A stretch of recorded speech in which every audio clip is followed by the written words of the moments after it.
Hello everyone, I'm Sarah and welcome back to Friday Fun Day. If you'll notice, I'm wearing this rings necklace. Does it resemble anything to you? Well, I designed this rings necklace a few years ago. Here's one I did with just four. And I thought that it would be super fun to make it look like the Olympic rings. And it doesn't matter how many rings you use or what color yarn you use, you can make a lovely rings necklace. Like I said, this one has four rings. You can do 1, 2, 3, 4, 5, 6, however many that you want to. It's super fun and super easy. So come along with me and I'll show you how. Oh, I forgot to tell you, this Friday Fun, we're going to link this video onto the pattern originally written for the rings necklace. That way you'll have a written pattern if you want to, and some fun pictures to look at as well. So that link will be down in the notes underneath this video. To make a rings necklace, you're of course going to need some sort of rings. We're using 1-inch rings today. You can use metal or steel, or you can use plastic. Now I found these plastic ones in the sewing department at Hobby Lobby. And I found these metal ones also at Hobby Lobby over by where they had a whole bunch of different sized rings by the leather goods, okay? The leather crafts. And you can also use your basic key rings as long as they're 1 inch. If you go any bigger, you can of course, but it will be a little bit heavier. You can also go smaller if you want to. They don't have to be exactly 1 inch. I like the 1-inch ones for me. Metal, steel, or plastic. For today's demonstration, I'm going to use these plastic ones. These two are done with the metal. I like the weight of them, but I want to try it out with the plastic one so I can tell you how it's going to work. Now, the yarns that we're going to use, you can just dig in your stash of yarn, and I prefer the light number 3 weight yarns. I've got some beige here that has a little bit of glitter in it, and that's what I used for the chain on this one, and I'm going to use that today. And then I've got just some different colors here of light or sport weight or DK weight. That I'm going to be using today. I'm going to make a 3-ring necklace, and I'm going to use red, white, and blue. This one is 4 straight across. You could set them however you want. You could even do 3 and make it in a triangle. You can put the rings together however you want. We make them up individually, sew them together, and then add the chain. Another thing to remember is even though I prefer a light number 3 yarn, you can use a medium weight number 4. This black and white one I use just basic Red Heart Super Saver in white and black, and I really like how it contrasts with the white and black together. These rings are made with this, I love this yarn, light number 3 sport weight yarn. I was going to be putting 5 together, so I thought it would look better with a little bit smaller yarn. And so here's the difference. This is worsted weight, medium weight number 4 Red Heart Super Saver, and this is a light 3 DK or sport weight yarn. And you just need a small amount. That's why I say get in your yarn stash and come up with whatever colors that you want. You can use variegated or striping or whatever you want from your leftover yarn stash. All right, so we're going to be stitching today with our H hook, and it is a 5.0 millimeter crochet hook because we'll be single crocheting around our circles and then of course making our chain for our necklace. You'll need a needle for sewing your rings together and weaving in ends, and of course you'll need a pair of scissors. For today's demonstration, I'm going to be making a 3-ring necklace. I'm going to make a red, a white, and a blue ring. I've already made the red and white ring. All right, and so I'll show you how to make a blue one. We'll move these rings out of the way. So here's my ring. I'm going to start with a slip knot. I'm going to grab my ring. I'm going to go through the ring, pull up a loop, yarn over, and go through both loops. Make sure you snug that down. And I'm going to stitch 13 single crochets around the ring. Now, when I did the light ones, I had a little more space, and so I added a few more single crochets. When I did the medium weight yarn, 13 was the perfect amount. So what you want to do is just make enough single crochets to cover the ring. The other thing I noticed with using these plastic rings is you can see the white through, and it's not very pretty. But the ones that I did on gold and silver rings, which of course are metal, not gold and silver, the metal showing through still looked rather pretty. All right, so I did enough single crochets to cover my ring. I'm going to go to the first single crochet and slip stitch. And now we're going to cut our yarn, and you'll notice I'm leaving a little bit of a tail, about 5 or 6 inches, because we'll need that to sew our rings together. So I made the blue one, and then I also have a red and white one, and I'm going to put them together like this. So I've got my needle. I'm going to turn it over, and I'm going to weave in the beginning tail of yarn. And so I'm just going to go on the back side of my ring and weave that in, going through a few stitches and a few fibers of the yarn. Pull that snugly and then clip that off, because I only need one strand to sew them together. All right, so now I'm going to grab the red one and do the same thing. There's that one. So I'll go on this side that's on the back and weave in the red one, and I'll do the same thing with the white one. I weaved in the beginning end of my tail of yarn, and now we have just one tail of yarn, and we're going to use that to sew them together. All right, so I'm going to take my blue one, and I'm going to set it up against the white one. I'm going to turn this white one like this, and we're just going to whip stitch across.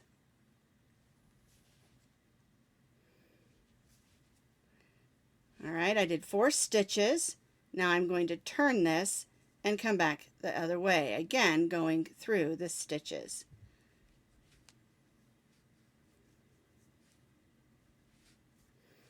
All right, that's going to be nice and secure and not come undone. And so I'm going to weave that in.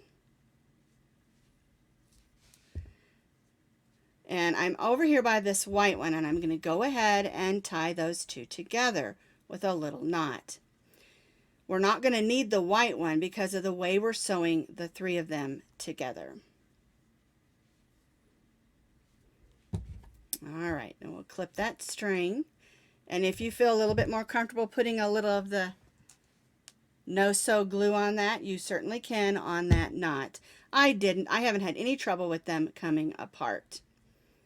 All right, so there's the 2 of them. Now I'm going to add the red one.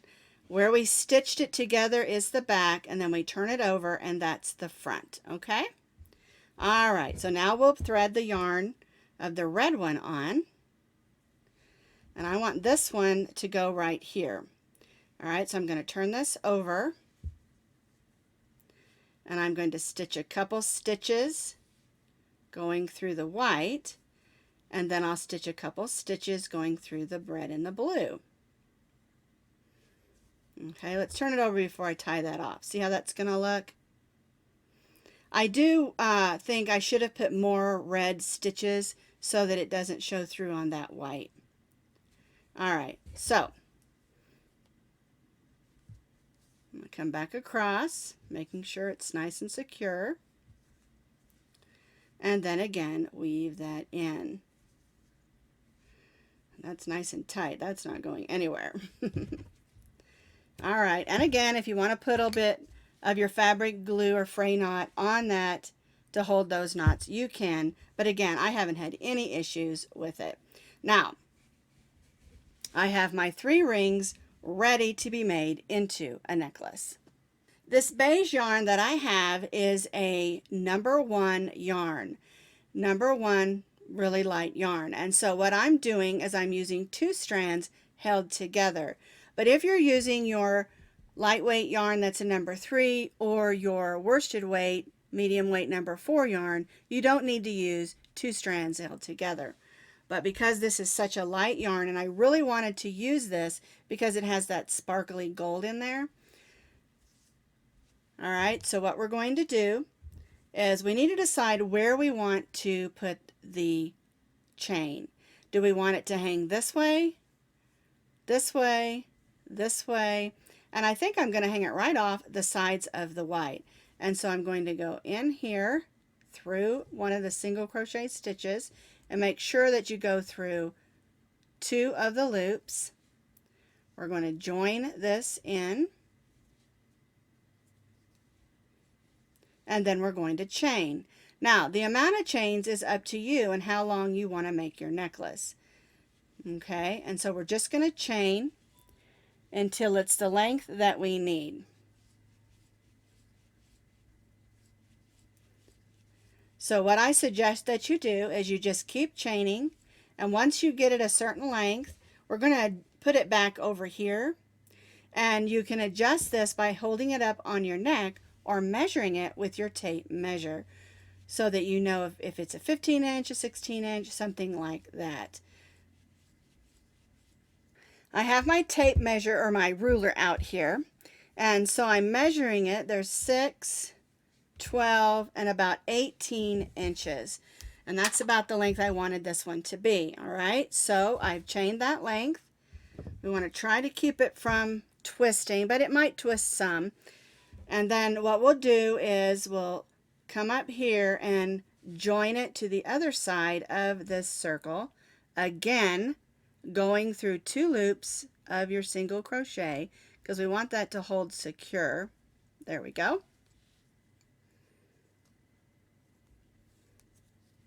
And then we'll tie that off. And it's tight, so it might be a little bit difficult.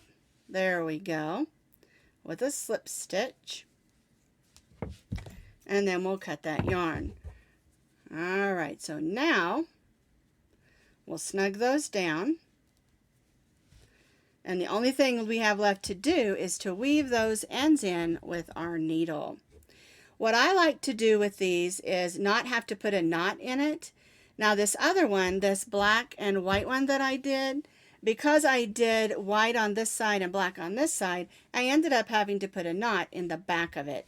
But I like to try to make it long enough where I don't have to add a knot to sit on the back of my neck. That can be a little bit uncomfortable. All right, so now I'm just going to weave this into the back and make sure it's on secure.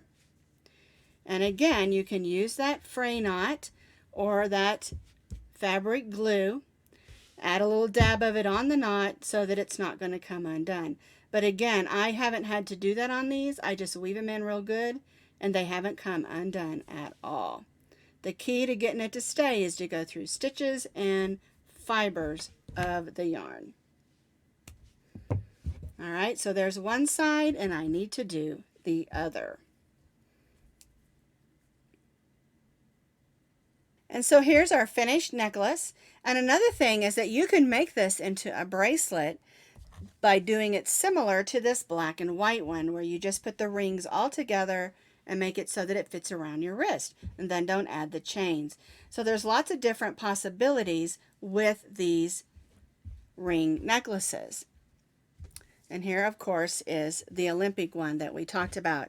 So you can put them in any shape that you want. They can go straight across. They can sit like this, the 3 together, or 5 together, as many rings as you want to. The only thing I have to say is I really prefer the metal rings over the plastic. There's not a lot of weight here, which is fine, but you're going to have to put a whole lot more single crochets around the plastic rings because the white showing through doesn't look very pretty. You can see the gold peeking through on some of these a little bit, and this one, I think the gold's on this one and silver on this one. It gives it a little bit of a sparkle where the white just shows through, and I don't think it looks as classy. So that's a choice that you can make. You can use metal, steel rings, or plastic. It's up to you what you have on hand and what you can find. And that's really just how easy it is to make some beautiful necklaces, get in your yarn stash, come up with some different colors, and just have fun. Make a bunch of necklaces and bracelets too. Wasn't that a lot of fun? We can take rings and yarn and make beautiful necklaces and bracelets. Well, thank you so much for being with me today. It was fun. Now, next week is Christmas in July, and we have a Christmas beaded ornament that we're going to do next Friday.